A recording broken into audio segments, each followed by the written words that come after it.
এই যে পশ্চিমবাংলা থেকে প্রায় 1000 লোককে নিয়ে গেছে ট্রেনিং করবার জন্য দিল্লিতে, আমি জানতামই না। এটা ডিএমদের উচিত ছিল অ্যাটলিস্ট আমাদের ইনফর্ম করা। বিএলওদের কাছে আমার অনুরোধ থাকবে ভোটার লিস্ট থেকে কারো নাম যেন বাদ না যায় সেটা দেখার। মনে রাখবেন, ইলেকশন কমিশন তার নোটিফিকেশন যখন হবে ডেট অফ ইলেকশন, তখন থেকে এটা ইলেকশন কমিশনের আন্ডারে যায়। তার আগে স্টেট গভর্নমেন্ট, আবার ইলেকশনের পরেও স্টেট গভর্নমেন্ট। সুতরাং এটা মনে রাখবেন, আপনারা চাকরি করেন স্টেট গভর্নমেন্টের। এখান থেকে একটা কনস্টিটিউশনাল থ্রেটের গন্ধ পাওয়া যাচ্ছে। তার কারণটা হচ্ছে, আমি স্টেট গভর্নমেন্টে চাকরি করলেও আমাদের সাংবিধানিক ব্যবস্থায় কিন্তু আলটিমেটলি ফান্ডটা কেন্দ্রীয় সরকার থেকে আসে, গোটাটা সেন্ট্রাল রিজার্ভ থেকে বাকি স্টেটগুলো ফেডারেল স্ট্রাকচারে ম্যানেজড হচ্ছে। ফলে সেই জায়গায় ইলেকশন কমিশনের 100% ক্ষমতা রয়েছে এবং তাদের কনস্টিটিউশনালি তারা এম্পাওয়ার্ড।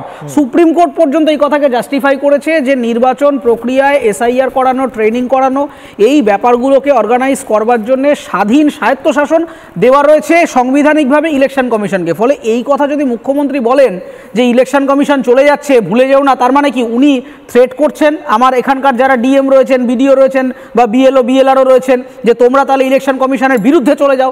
ইলেকশন কমিশনের বিরুদ্ধে চলে যাওয়া মানে সংবিধানের বিরুদ্ধে চলে যাওয়া, নির্বাচন প্রক্রিয়ার বিরুদ্ধে চলে যাওয়া, আলটিমেটলি গণতন্ত্রের বিরুদ্ধে চলে যাওয়া।